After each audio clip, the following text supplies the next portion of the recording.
Hello friends, I'm Kate Raworth and I'm delighted to join you in this annual meeting for Planetary Health. In this session on regenerative design and economics for cities and local development. So I want to share with you what I have learned over the past few years about what it means to bring regenerative design into cities. So let's start with the goal of the Doughnut, a compass for human prosperity which seeks to ensure that every person can meet their essential needs to live well, but do so within the means of this delicately balanced living planet. It is, of course, profoundly aligned with the concept of planetary health. If we seek planetary health and life in the Doughnut, what kind of urban regenerative design do we need? We can learn a lot from regenerative thinking in the space of industry. How to move from degenerative through sustainable to regenerative. We need buildings and factories and places of work that don't emit pollution and don't simply go sustainable to doing zero harm, but actually reconnect with the living world and become part of the nature in which they're embedded. We need to move from the take, make, waste, linear industrial system through just closing material loops towards actually reintegrating plastics and materials that have been dispersed in nature, bringing them back into the control of supply chains. Moving from carbon-intensive products through just low-carbon products, all the way towards products and buildings that sequester carbon in their very timbers and materials.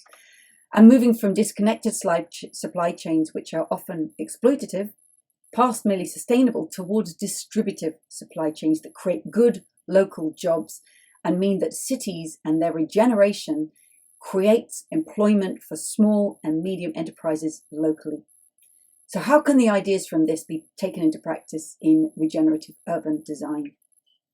If we're going to move towards regenerative cities, we need to make cities be as generous, ecologically generous as the nearby nature for the sake of human well-being and for the sake of resilience and planetary health.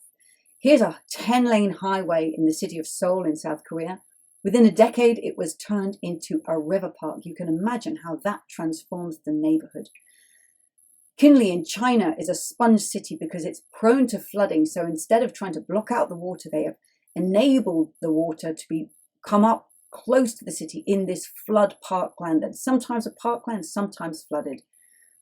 In Medellin, Colombia, the rivers used to be treated as a backwater, sewer and industrial waste chain. They have now been opened up, bringing life, bringing community and health back to the river that runs through it. And this community space in Yangon was turned from a trash alley to a beautiful place for neighborhood, for connection. So bringing nature, but also regenerating community in that locality.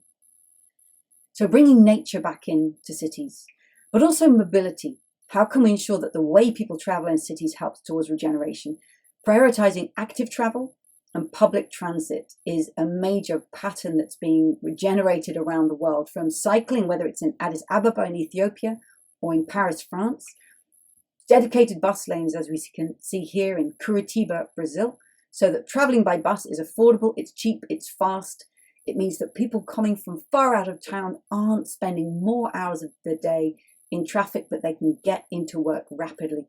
Or trams, as seen here in Melbourne, Australia. How can we make active travel and public transit the way that people choose to get around? It's key to a regenerative and healthy city. Let's move to buildings. Here's 5 things I've learned about regenerating buildings. First, the best buildings are ones that already exist. They are packed full of energy and materials that have already been put into that construction. How can we start with a mindset of retrofit, refurbish, and reinvent, and use cultural creativity to reinvent a building from its old use to a new one?